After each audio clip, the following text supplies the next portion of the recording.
അവിടെ ചെന്ന് ആരെങ്കിലും പ്രപ്പോസ് ചെയ്യാൻ നോക്കിയാലും ഞാൻ അത് വളരെ രസകരമായിട്ടുള്ള ഒരു സംഭവം നടക്കുന്നു. നാദിറയും ശൈത്യയുമാണ് സ്പെഷ്യലായിട്ട് വന്നിട്ടുള്ള ഗസ്റ്റുകൾ. നാദിറയ്ക്ക് ഷ്യാമിനോട് കുറച്ച് കാര്യങ്ങൾ ചോദിക്കണം, എക്സ്ക്ലൂസീവായിട്ട്. അത് മെയിനായിട്ട് ചോദിക്കുന്നത് നാദിറ, ഷ്യാമിന് വല്ല ഗേൾ ഫ്രണ്ട്സ് ഉണ്ടോ? ശ്യാം ഇല്ലയെന്ന് മറുപടി പറയുന്നു. ഇത് ചോദിക്കാനായിട്ട് കുറച്ച് കാര്യങ്ങളുണ്ട്. ഷ്യാമിനെ ആദ്യം തുടങ്ങി തന്നെ നിങ്ങളെല്ലാവരും നോട്ട് ചെയ്ത് കാണും.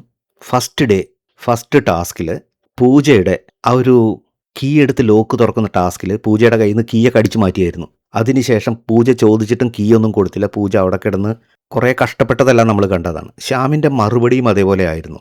ഞാൻ ഓപ്പർച്യൂണിറ്റി നോക്കും, എനിക്ക് വിന്നിങ് പോസിബിലിറ്റി ഉണ്ട്, ഞാനത് എനിക്ക് കിട്ടാനുള്ള കാര്യം ഞാൻ ഗ്രാബ് ചെയ്യും.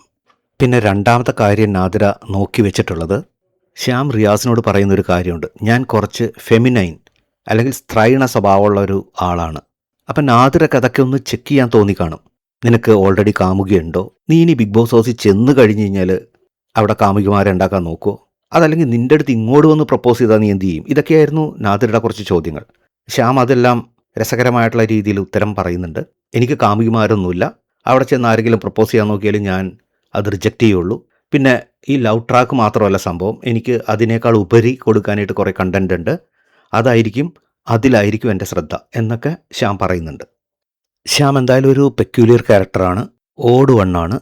സത്യസന്ധത അല്ലെങ്കിൽ എത്തിക്സ് ഒന്നും ഭയങ്കരമായിട്ട് എടുത്ത് പറയാനൊന്നുമില്ല. സെലക്ട് ചെയ്യപ്പെടാനായിട്ട് നല്ല ചാൻസ് ഉണ്ട്.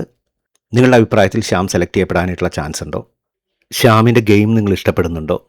നിങ്ങളുടെ അഭിപ്രായങ്ങളും നിർദ്ദേശങ്ങളും കമൻറ്റായിട്ട് രേഖപ്പെടുത്തൂ. നമുക്ക് ഡിസ്കസ് ചെയ്യാം. പുതിയൊരു വീഡിയോയുമായിട്ട് നമുക്ക് വീണ്ടും കാണാം. Bye bye, take care.